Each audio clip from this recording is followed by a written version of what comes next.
यहाँ पर अगली अपक्रिया के बारे में बात की जाती है, योगात्मक अपक्रिया।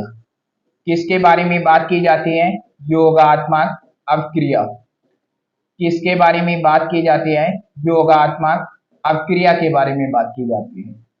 किसके बारे में? योगात्मक अपक्रिया के बारे में। चलिए अच्छा देखिए, योगात्मक अपक्रिया में क्या होता है? जब दो या दो से अधिक तत्व या कंपाउंड क्रिया करके एक बनाए। जब दो या दो से अधिक तत्व या कंपाउंड क्रिया करके एक यौगिक बनाए, वह अपक्रिया क्या कहलाती है? योगात्मक अपक्रिया कहलाती है। क्या अपक्रिया कहलाती? योगात्मक अपक्रिया कहलाती। चलिए अच्छा देखिए, जैसे यहां पर आपसे क्या कहा जाता है, आपको अमोनिया है NH3 है और यहाँ पर हाइड्रोक्लोरिक अम्ल के साथ क्रिया कराई गई। अमोनिया आपसे क्या कहा जाता है? यहाँ पर क्या लिखा है? अमोनिया। अमोनिया है और किसके साथ क्रिया कराई गई? हाइड्रोक्लोरिक अम्ल के साथ। अमोनिया को किसके साथ अब क्रिया कराई गई? हाइड्रोक्लोरिक अम्ल के साथ। अमोनिया को किसके साथ अब क्रिया कराई गई? हाइड्रोक्लोरिक अम्ल के साथ क्रिया कराई गई। और यहां से आपका क्या बनेगा? Ammonium chloride. क्या बनेगा? Ammonium chloride. कहने का मतलब NH4Cl बनेगा, जिसका नाम क्या होता है? Ammonium chloride. क्या नाम होता है? अमोनियम क्लोराइड होता है। Ammonium chloride. अमोनियम क्लोराइड का व्यापारिक नाम क्या होता है? नौसादर। व्यापारिक नाम क्या होता है? नौसादर होता है। अमोनियम क्लोराइड का व्यापारिक नाम क्या होता है? नौसादर। योगात्मक अपक्रिया देखिए, यहाँ पर दो कंपाउंड है, एक अमोनिया है, एक हाइड्रोक्लोरिक अम्ल है। यहाँ पर दो कंपाउंड है, एक अमोनिया है, एक हाइड्रोक्लोरिक अम्ल। अभी अभी आपने यही तो सीखा है। योगात्मक अपक्रियाएं वे अपक्रियाएं होती हैं, योगात्मक अपक्रियाएं वे अभिक्रियाएं होते हैं जिसमें दो या दो से अधिक हो तत्व हो या यौगिक क्रिया करके एक बनाए। अब यहाँ पर दो मिलकर के एक बना लेते हैं, अमोनिया और हाइड्रोक्लोरिक अम्ल के साथ क्रिया हो जाती है। किसके साथ क्रिया कराना है? अमोनिया और हाइड्रोक्लोरिक अम्ल के साथ क्रिया कराना है, तो अमोनिया में क्लोराइड बनाता है नौसादर। नौसादर का प्रयोग किसमें किया जाता है? व्यक्ति को होश में लाने के लिए। हाथ में रगड़ा जाएगा, उसके पश्चात व्यक्ति के नाक के पास सूंघाया जाएगा, जिसमें तीक्ष्ण गंध होती है और तीक्ष्ण गंध के कारण व्यक्ति उठ जाता है, मतलब होश में आ जाता है। अभी आपने क्या सीखा था कि व्यक्ति को बेहोश करना होता है तो क्लोरोफॉर्म का प्रयोग करिए तो बेहोश हो जाएगा, बल्कि बाद में होश में भी लाना है तो किसका प्रयोग करना है? अमोनियम क्लोराइड नौसादर। सभी को पता होता है अमोनिया जो व्यक्ति मरते हैं किसके कारण? जैसे व्यक्ति को फांसी दे देंगे, वो तो एक जनरल बात है कि उनके शरीर में ऑक्सीजन नहीं जा पाती।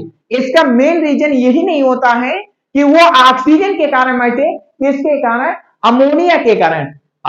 यदि आपको अपने शरीर में एक्सपेरिमेंट करना है तो आप क्या करें? एक अंगुली में आप धागा बांध लीजिए और जैसे आप जहां पर धागा बांधते हैं उसके ऊपर काफी देर बाद क्या होगी? आपकी अंगुली काली होने लगेगी। इसका मतलब वहां पर अमोनिया। हम आपको लीवर के दौरान पर अमोनिया।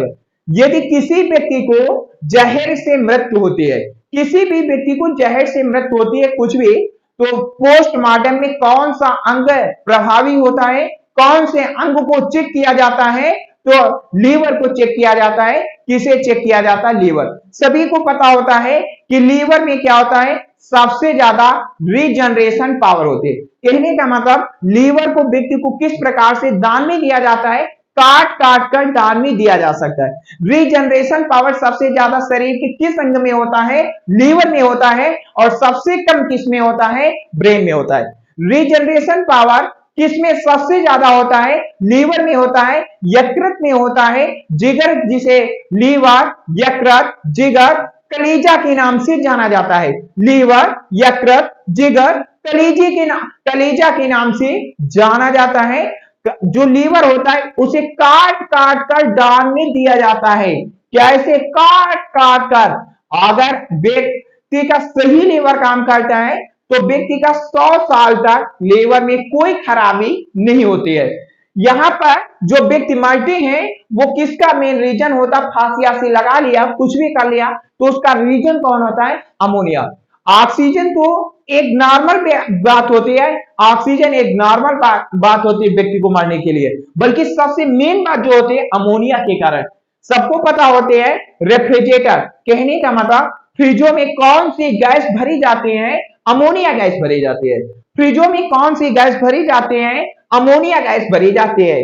आगे बात समझ में, तो अमोनिया को हाइड्रोक्लोरिक अम्ल के साथ क्रिया कराया जाता है।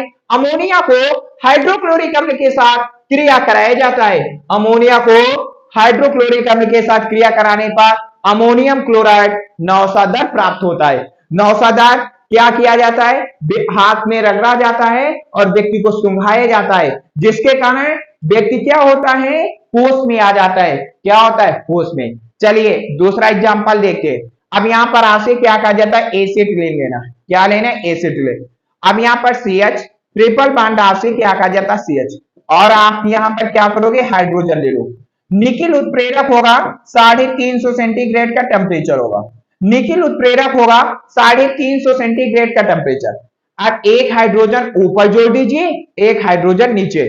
जो इसका नाम होगा वो आपसे क्या कहा जाता है, एसिटिलीन है। क्या नाम है जनरली, एसिटिलीन।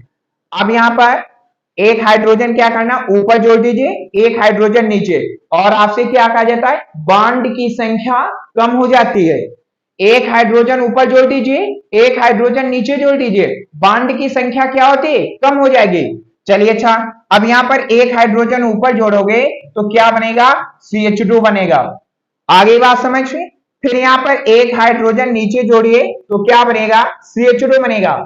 अभी अभी आपने क्या देखा कि एक हाइड्रोजन ऊपर जोड़ दीजिए, एक हाइड्रोजन नीचे जोड़ दीजिए, एक हाइड्रोजन ऊपर जोड़ दीजिए, एक हाइड्रोजन नीचे जोड़ दीजिए, तो आपने जोड़ दिया। वहीं पर आपने क्या बात सीखा, बॉन्ड कम हो जाएंगे। क्या सीखा, बॉन्ड कम हो जाएंगे। अब 3 से कितने हो जाएंगे, 2 हो जाएंगे। इसका नाम क्या होता है, एथिलीन होता है, जो एक गैसीय हार्मोन होता है। एथिलीन एक गैसीय हार्मोन। अब आगे फिर ये दूसरा कंपाउंड बनावे हैं, तो क्या करें, आप फिर हाइड्रोजन ले लो। क्या लेना है, हाइड्रोजन। और फिर आपसे क्या कहा जाता है, निकेल उत्प्रेरक ले लो, 350 सेंटीग्रेड का टेम्परेचर ले लो। एथिलीन लेना है, हाइड्रोजन लेना है, निकेल उत्प्रेरक होगा 350 सेंटीग्रेड का टेम्परेचर। कुछ नहीं करना है, सेम प्रोसेस। एक हाइड्रोजन ऊपर जोड़ दीजिए, एक नीचे जोड़ दीजिए, बॉन्ड की संख्या कम हो जाएगी। तो ऊपर जोड़ियो, एक तो 2 हो गया है, अब 2 से कितने हो जाए, 3, तो यहाँ पर CH3 आ जाएगा। फिर यहाँ पर नीचे जोड़ दो हो तो क्या बनेगा, CH3। आपको पता है, एक हाइड्रोजन ऊपर जोड़ लीजिए, एक हाइड्रोजन नीचे जोड़ लीजिए, तो अब यहाँ पर जुड़ गए हैं, CH2 से CH3 हो गया है। अब यहाँ पर बॉन्ड की संख्या कम, 3 से 2 हो गए थे, 2 से अब कितना आ जाएगा, 1 हो जाएगा। इसका नाम क्या होता है, एथेन होता है। क्या होता है, एथेन। बहुत ही ज्यादा क्वेश्चन पूछा जाता है, लगभग एग्जामों में पूछा जाता है, लगभग एग्जामों में। अगर एसिटिलीन से एथिलीन बनाने को कहा जाए, इतना हो जाएगा। क्या होता है जब एसिटिलीन को हाइड्रोजन के साथ क्रिया कराया जाता है, तो आप लिख लोगे। वहीं पर पूछा जाता है एसिटिलीन से एथिलीन प्राप्त करो, तो रिएक्शन लिख लो। अगर वहीं पर पूछा जाए एसिटिलीन से एथेन प्राप्त करो, तब भी ये रिएक्शन लिखी जाएगी।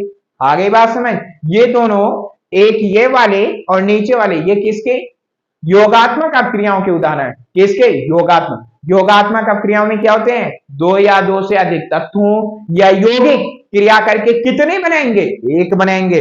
2 या 2 से अधिक तत्वों या यौगिक क्रिया करके कितने बनाएंगे, एक बनाएंगे। वह क्रियाएं क्या कहलाएंगे, योगात्मक अपक्रियाएं कहलाएंगे। क्या कहलाएंगे, योगात्मक अपक्रियाएं